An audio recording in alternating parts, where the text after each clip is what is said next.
Une intercoalition en Guinée mornée selon le journaliste togolais Louis Kamako, une intercoalition qui va créer peut-être des problèmes au régime militaire en place à Conakry, le régime dirigé par Mamadi Doumbouya. Selon Firmin Teko Agbo, on revient avec nos chers experts pour la suite du débat concernant la Guinée et Conakry, cette intercoalition entre l'ancien président Alpha Condé et l'ancien premier ministre Cellou Dalein Diallo. Louis Kamako, vous aviez la parole. Oui, j'avais la parole et je disais je disais que c'est vraiment une coalition monnaie parce que beaucoup de Guinéens savent aujourd'hui que Cellou Diallo n'est pas honnête, il n'est pas cohérent dans sa démarche parce que tout au début de la crise, il fait partie de ceux-là qui ont applaudi Doumbouya et il a même exprimé ouvertement qu'il est prêt à travailler avec le gouvernement de la transition. Maintenant, un an après, que personne ne sait ce qui s'est passé. Aujourd'hui, moi, personnellement, je ne sais pas, je ne connais pas les griefs qu'il porte contre à Doumbouya et ses hommes. Aujourd'hui, je ne le sais pas. Je l'ai dit tout à l'heure que le monsieur, il a un cahier de charge qu'il est en train de respecter peu à peu. Il a 36 mois pour y arriver. Et donc aujourd'hui, quand on met en place un FNDC, je ne vois pas pourquoi est-ce que Doumbouya constitue une menace pour la constitution guinéenne. Parce qu'à un moment, en aucun moment, il n'a manifesté la volonté de modifier la constitution pour se représenter ou bien pour ne pas en fait laisser le pouvoir aux civils comme le souhaite la CEDEAO. Donc aujourd'hui, je ne vois pas quel sera le mot d'ordre ou bien quel sera le mot d'ordre autour duquel cette coalition-là va se former. Donc c'est pour ça que je dis, le problème aujourd'hui, je l'ai toujours dit d'Alpha Condé, c'est lui qui à un moment donné a essayé de tuer la Constitution pour briguer un troisième mandat et on a vu comment ça a fini. Donc je pense que les Guinéens ne vont pas essayer de suivre des politiciens qui aujourd'hui peuvent s'appeler Yao et du jour au lendemain, ils peuvent se désigner Kordo. Donc c'est de la pure antinomie. Ils sont intelligents, ils ne vont pas se jeter dans la rue pour des gens en réalité qui ne sont pas cohérents, qui ne sont pas honnêtes envers eux-mêmes. Vous avez parlé de l'incohérence, vous avez peut-être raison, sauf que l'incohérence également, on peut la jeter également dans le cas de Mamadi Doumbouya qui a aidé Alpha Condé à réprimer la Guinée.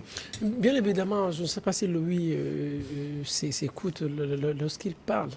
Il disait tout à l'heure que Mamadi Doumbouya n'a aucun problème avec la Constitution. Mais lui, Kamako est en train d'oublier que Mamadi Doumbouya, il a perpétré un coup d'État. C'est un crime selon la Constitution, un crime imprescriptible. Donc il a violé la Constitution burkinabé.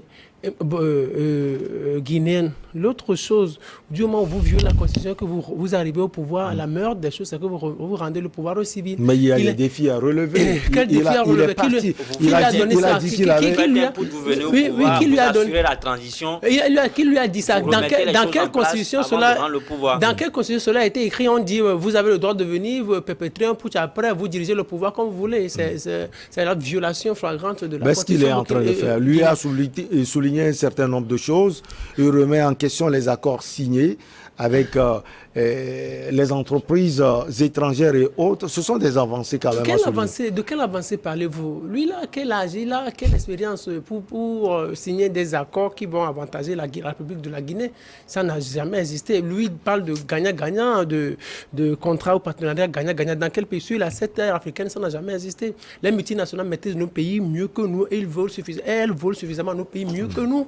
Ça, c'est la pure des choses. L'autre chose aussi que je voudrais relever, c'est que quand vous avez un chef d'État ou quelqu'un qui perpètre un putsch et puis qui arrive et puis qui commence par parler de la corruption et met en place des mécanismes pour arrêter les voleurs, mais c'est sûr que c'est un gros voleur, qu'il ne veut plus de petits voleurs dans la maison, il veut être le seul à s'accaparer les richesses du pays. C'est ce que quand un chef d'État arrive au pouvoir plus brusquement, il lance ce filet de corruption et il fait chasser des gens du pays. Ça veut dire chasser ce que c'est le plus grand corrompu. C'est comme on a vu ça avec Talon. Donc il vient comme ça, il fait exiler des gens, donc il veut être le seul à contrôler les finances du pays de façon corrompue. Donc Doumbouya, c'est un grand corrompu. Donc on n'entend plus trop parler d'un certain nombre de choses. Maintenant, lui, il parle aussi du fait que Cellou Dalein Diallo n'est en tout cas rendu public les griefs portés contre Mamadi Doumbouya. Si quelqu'un vous soutient au départ et après se rend compte que mais vous n'êtes pas le meilleur ou la personne se désolidarise. Vous voulez dire qu'il regrette aujourd'hui. Hein? Oui, il regrette aujourd'hui. Avant, c'était Alpha Condé.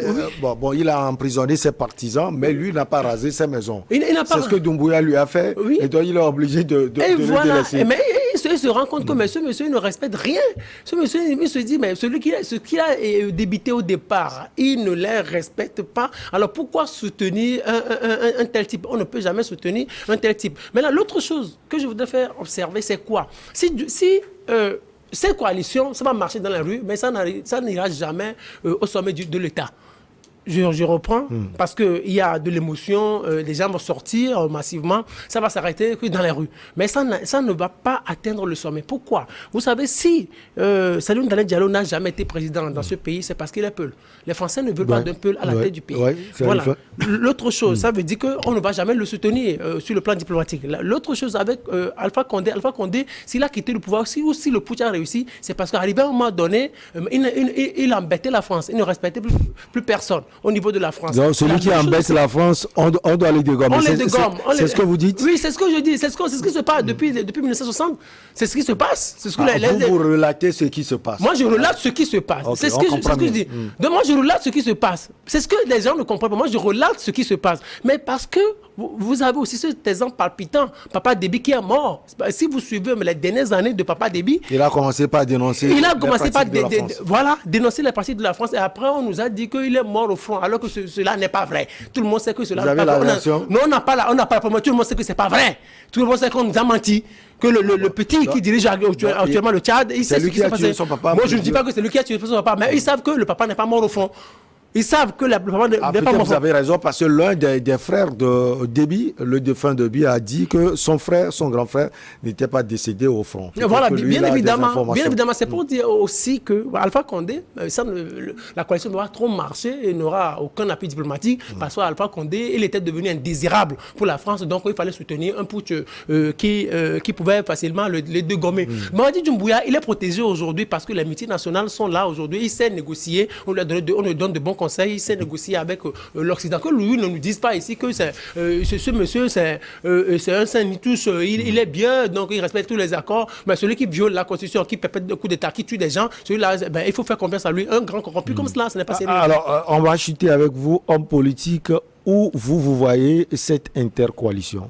Jusqu'où vous la voyez? Non, moi je pense que en politique, tout est permis. Les ennemis d'hier peuvent devenir les amis d'aujourd'hui. On l'a souvent vu en Côte d'Ivoire. En politique, tout est possible. Donc, je ne vois pas de l'impossibilité dans cette démarche, sauf que peut-être ça va être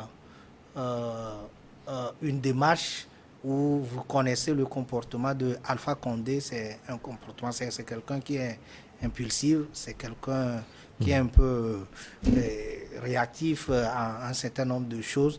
Donc, il va mettre effectivement son ego devant, ce qui ne va pas permettre quand même d'avoir tout de suite une coalition pour aller dans les rues ou soit pour aller aux élections.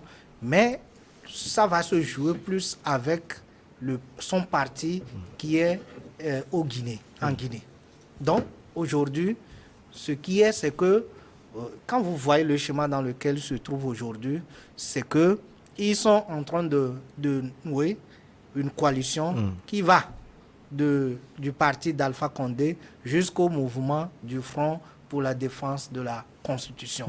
C'est-à-dire que ça va être effectivement un poids ou une force pour aller à l'encontre d'un certain nombre de choses que la transition est en train de mettre.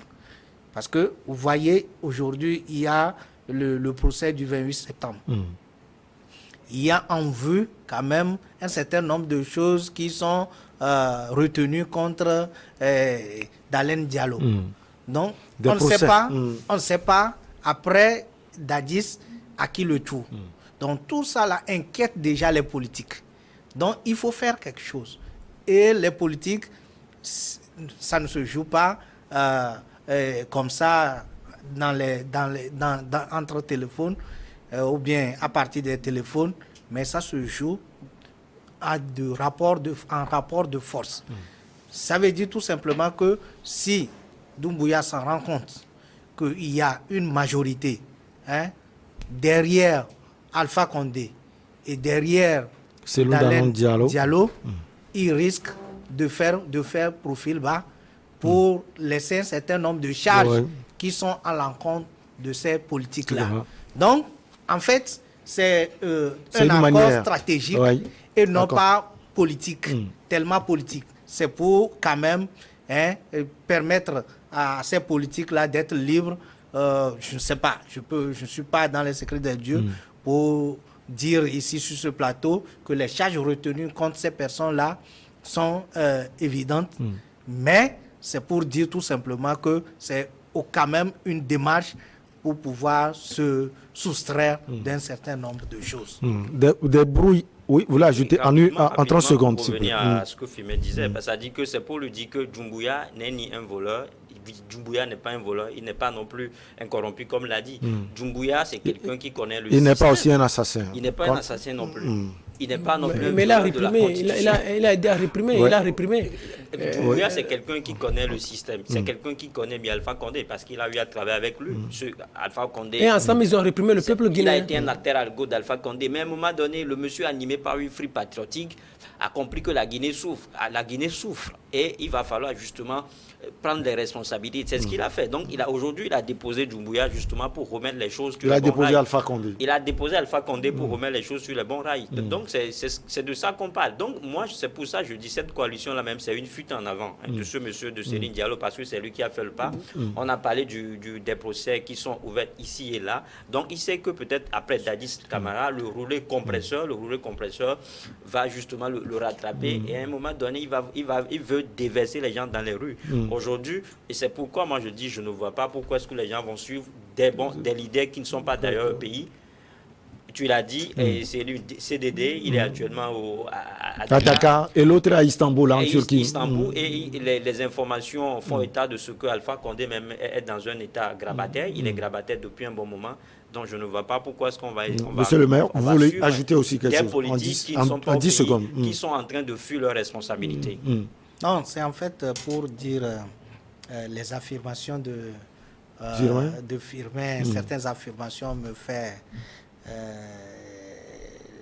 j'ai la boule de chair. Ça fait mal, quoi. Il dit, il affirme que c'est parce que Cellou Dalen Diallo est Peul et qu'il ne va jamais devenir président parce que les Français ne veulent pas qu'un Peul dirige la Guinée. Mais je me porte en faux par rapport à cette affirmation. Mais il pouvait le dire peut-être autrement et je comprendrais parce que c'est pas la France qui choisit les présidents Guinée. Voilà. Il vient de dire que la France n'était pas d'accord avec Alpha, mais Alpha a fait les élections et il a gagné les élections. N'eût été l'intervention de Doumbouya, Alpha serait toujours au pouvoir. Non, c'est-à-dire on lui cherchait le temps approprié. La France n'était pas d'accord avec Gbagbo, mais Gbagbo a dirigé le pays. Oui, mais après, on cherchait juste un temps pour le dégommer. Cela veut dire tout simplement que la personne peut devenir, selon si je le suis, la personne peut devenir président, mais ne peut pas aller loin, mais quand même affirmer qu'il ne peut jamais devenir président. C'est autre chose. Allez, on va filer au Burkina Faso. Les rapports difficiles aujourd'hui entre le pays des hommes intègres et l'Hexagone. On se pose la question. Récemment, les bruits ont couru, chers invités, que le Burkina Faso a demandé officiellement à la France de retirer ses militaires. En tous les cas, on va écouter le président Emmanuel Macron. Lui, il demande au président burkinabé Ibrahim Traoré de pouvoir parler et d'éclaircir la situation. On va écouter, avant d'écouter le ministre porte-parole du gouvernement burkinabé, Jean-Emmanuel Ouedraogo. Pour être clair, j'attends que le président de transition Traoré puisse s'exprimer, parce que j'ai compris que les messages qui étaient sortis à ce stade relevaient d'une grande confusion, celui-ci étant en déplacement hors de la capitale. Donc je pense qu'il faut garder beaucoup de prudence et veiller à ce qui est une spécialité de certains dans la région qui peuvent avoir partie liée au demeurant avec ce que nous vivons en Ukraine, à savoir nos amis russes, ne fassent pas de manipulation. Donc nous attendons des clarifications de la part de M. Traoré sur ce sujet.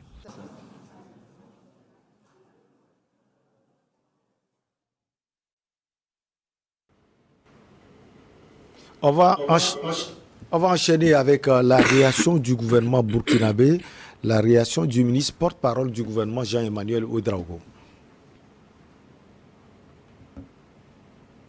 Les forces françaises sont basées à Ouagadougou sur la demande bien sûr du Burkina Faso et de ses autorités.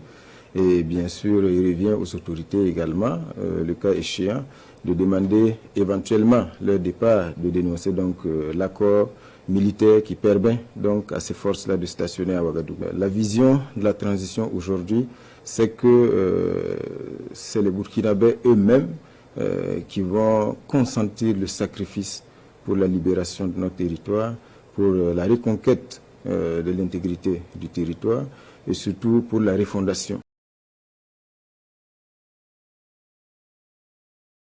Est-ce que la version du ministre Jean-Emmanuel Ouédraogo, même si c'est un ministre, cette version est-elle officielle? Parce que pour le moment, c'est toujours l'imbroglio autour de l'histoire là. Non, est-ce que ça se passe comme ça veut dire que les Burkinabés ne veulent plus de ces forces spéciales françaises.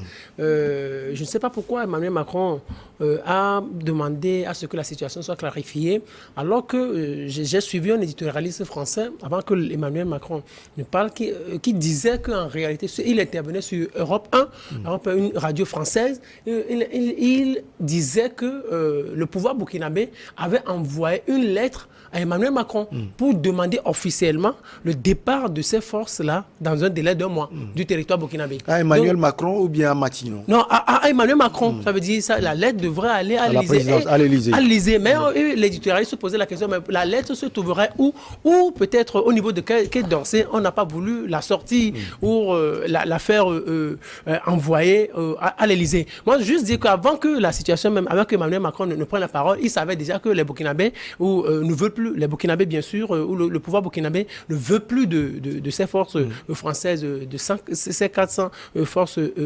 françaises sur le territoire burkinabé. Ma question maintenant à vous, est-ce que le Burkina Faso, comme l'a dit le ministre Jean-Emmanuel Ouédraogo, le Burkina Faso a les capacités? Est-ce que le pays est prêt aujourd'hui à affronter les groupes terroristes? Oui, c'est la, sans la France. C'est la chose qui me fait le plus sourire. Bon, moi, je permettais même que je ris à gauche déployée. C'est une blague ce qu'il a raconté. Il dit il est temps que les Burkinabés fassent le sacrifice pour la reconquête. Il y a quelqu'un derrière. Non, c'est qu'il compte sur une autre force internationale. Comment laquelle? Peut-être Wagner, il compte sur les Russes et tout. Il compte sur les Russes. Il y a une chose. Les Burkinabés n'ont plus d'armée, au fait. Les Burkinabés n'ont plus d'armée. Que les gens le savent. Les Burkinabés, au moins, les FAMA sont organisés. Les FAMA sont organisés et c'est une force unique. Mais au niveau du Burkina Faso, il y a déjà tout un clivage au sein de l'armée. C'est pour cela que moi, j'ai beaucoup plus peur pour l'avenir du président, du chef de la, vous m'excusez, du chef de la junte, Ibrahim Traoré. Parce qu'il y a beaucoup dans cette armée qui ne le soutiennent pas comme militaire, qui ne le soutiennent pas. Alors moi, j'ai beaucoup plus peur pour lui. Du moment où vous n'avez pas une armée homogène, vous n'avez pas une armée homogène et vous dites à la force française de quitter le territoire comme ça va être un peu difficile. Parce que, quoi qu'on dise, cette force-là, qui est le ministre a parlé de... C'est une force d'élite. D'élite qui est stationnée. C'est une force qui fournit des renseignements au pouvoir burkinabé. On dit qu'elle a également à son actif l'élimination de certains chefs terroristes. Oui, bien sûr. Ils sont là depuis 2018. C'est cette force-là qui a aidé à reprendre l'état-major. Vous savez qu'en début de 2018, moi je me rappelle très bien, les terroristes avaient attaqué l'état-major. Et c'est cette force-là qui avait été envoyée pour aider les forces burkinabées,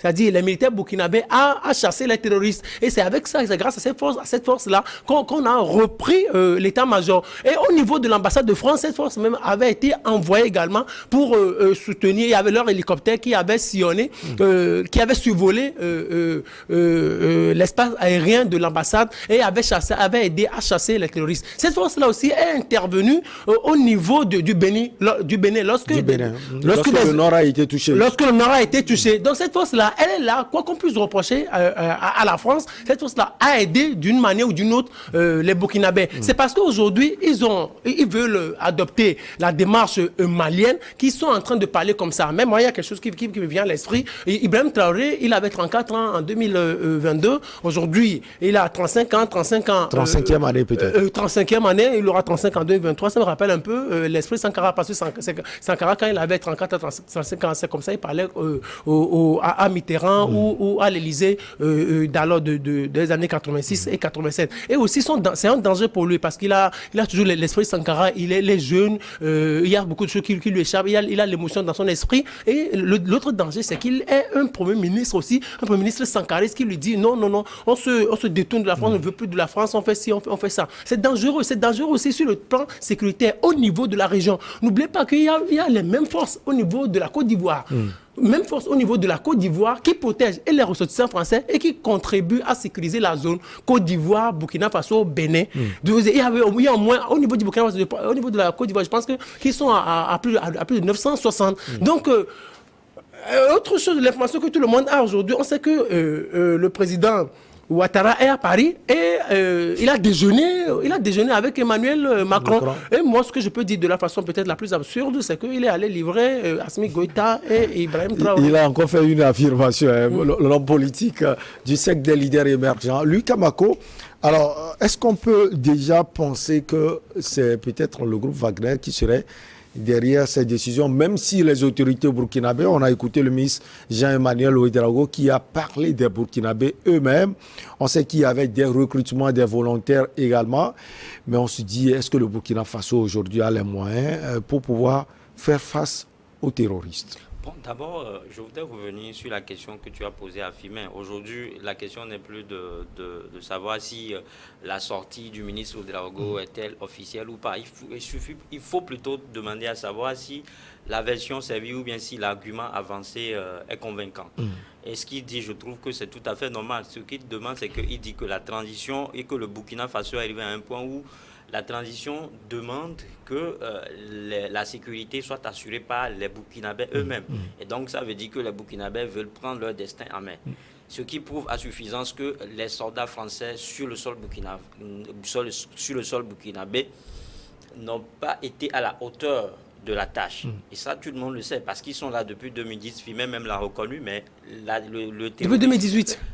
Mais le terrorisme est toujours d'actualité dans le pays. Et donc, si ils trouvent qu'aujourd'hui, ils sont totalement outillés, ils sont totalement matures pour faire face à ce combat-là, je ne vois pas pourquoi est-ce qu'on ne va pas les soutenir. Aujourd'hui, c'est quoi? On l'a toujours dit que le sol burkinabé, celui qui le connaît plus que quiconque, c'est peut-être le burkinabé. Celui qui connaît Ouaga plus que... celui qui connaît plus un Ouaga, c'est quelqu'un qui est né... Alors, cette question à vous, les forces françaises sont là, le Burkina Faso peut-être n'arrive pas à récupérer les 40%.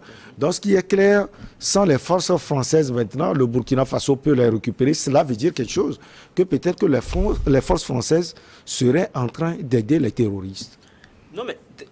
Oui, je ne sais pas si vous comprenez ce que je dis. Je comprends un peu. Ça veut dire, est-ce que tu demandes à savoir si les soldats français sont en train, en fait, sont quelque chose pour le terrorisme? Oui, c'est juste une question, une analyse par rapport à la situation. Oui, donc, c'est-à-dire qu'il suffit juste de se poser cette question. C'est-à-dire que qui finance les terroristes?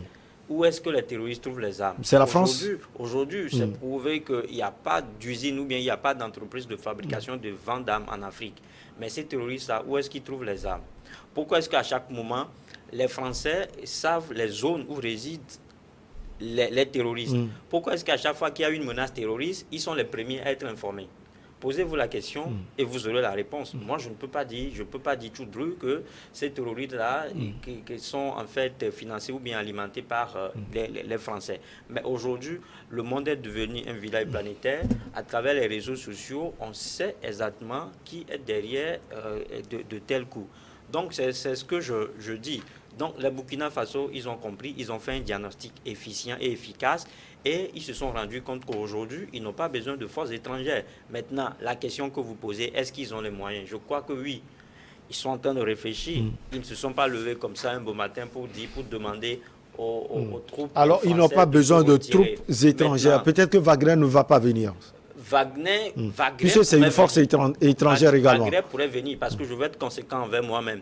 Je ne veux pas être, entre guillemets, ce que Fimet dit. Fimet, à chaque fois, je trouve qu'il se contredit. Hein, parce qu'à chaque fois, quand on parle du sujet du Mali, Fimet a toujours dézingué cette armée-là. Mais aujourd'hui, il reconnaît que le Mali a la FAMA. Que la FAMA est une bonne armée. Il a dit non, j'ai jamais dit que c'est homogène. Les FAMA sont homogènes et organisés. Mais au niveau du Burkina Faso, mais pourtant, il a toujours dézingué cette non, j'ai toujours dézingué parce qu'il n'a pas de matériel. Pour lui, être défaillant. Non, lui, vous ne mélangez pas les choses. On peut se contredire des fois dans les analyses parce que vous aviez également dit tout à l'heure que le Burkina Faso n'a pas besoin de forces étrangères, mais vous avez dit également qu'il a besoin du groupe Wagner. Non, mais je n'ai pas dit qu'ils n'ont pas besoin de forces étrangères. Je n'ai pas dit. C'est-à-dire que c'est peut-être une façon pour eux de révisiter le contrat, de résilier le contrat avec quelqu'un et peut-être aller vers un autre partenaire. Maintenant, la question de savoir si est-ce que le groupe Wagner peut intervenir, je peux te répondre par l'affirmative parce que on a vu que le premier voyage officiel du capitaine... C'était à Bamako. C'était à Bamako. Il est allé peut-être prendre des conseils auprès de son grand frère Assimi Goïta, qui est en partenariat depuis un bon moment avec le groupe Wagner. Et ça va bien. Oui, ça va bien apparemment, parce qu'aujourd'hui, c'est vrai que les gens ont des yeux, mais ils refusent de voir. Au Mali, les choses commencent par aller, c'est-à-dire que les lignes ont commencé par bouger.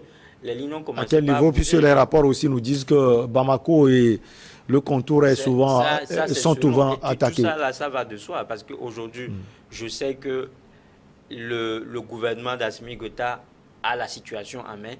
C'est ce qui fait qu'il déjoue pas mal d'attaques. Ça, je ne vous le dirai jamais assez. Parce que le conflit en soi, ce ne sont pas seulement des puissances occidentales, mais surtout des pays frontaliers. Je vous ai parlé de ce qui se passe avec la Mauritanie et tout. Donc, je crois que aujourd'hui, si le capitaine Traoré et ses hommes trouvent que la France n'est plus la bienvenue, la France est devenue persona non grata au Burkina Faso, ce n'est pas un scandale parce que le Mali l'a fait et jusque-là, il n'y a pas eu de scandale au Mali. Allez, on va marquer la pause pour le journal. On revient avec nos chers invités pour continuer.